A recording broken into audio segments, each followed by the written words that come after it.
Daily Bible reading, Acts chapter 25, verses 13 through 27. After some days, King Agrippa and Bernice arrived at Caesarea to pay their respects to Festus. Since they were staying on there for some time, Festus had the opportunity to acquaint the king with Shaul's situation.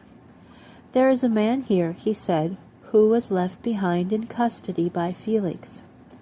When I was in Jerusalem, the head Kohanim and the elders of the Judeans informed me about him and asked me to pronounce judgment against him. My answer to them was that it is not the custom of the Romans to give up an accused man just to grant a favor, before he has met his accusers face to face and had the opportunity to defend himself against the charge. So when they arrived here with me, I did not delay, but took my seat in court the next day and ordered the man brought in. When the accusers stood up, instead of charging him with some serious crime as I had expected, they disputed with him about certain points of their own religion, and particularly about somebody called Yeshua, who had died, but who Shaul claimed was alive.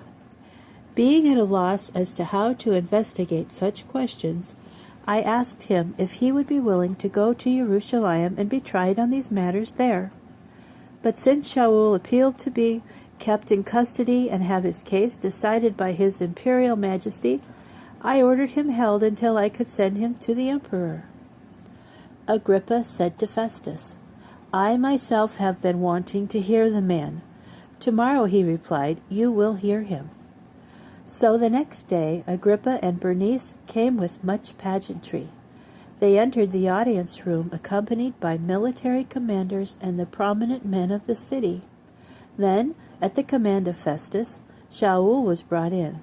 Festus said, "King Agrippa, and all of you here with us, do you see this man?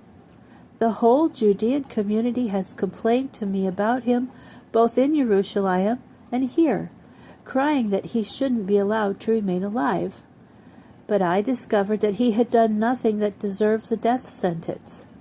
Now, when he himself appealed to the emperor, I decided to send him. However, I have nothing specific to write to His Majesty about him. This is why I have brought him before all of you, and especially before you, King Agrippa, so that after we have examined him, I might have something to write. It seems irrational to me to send a prisoner without also indicating what the charges against him are."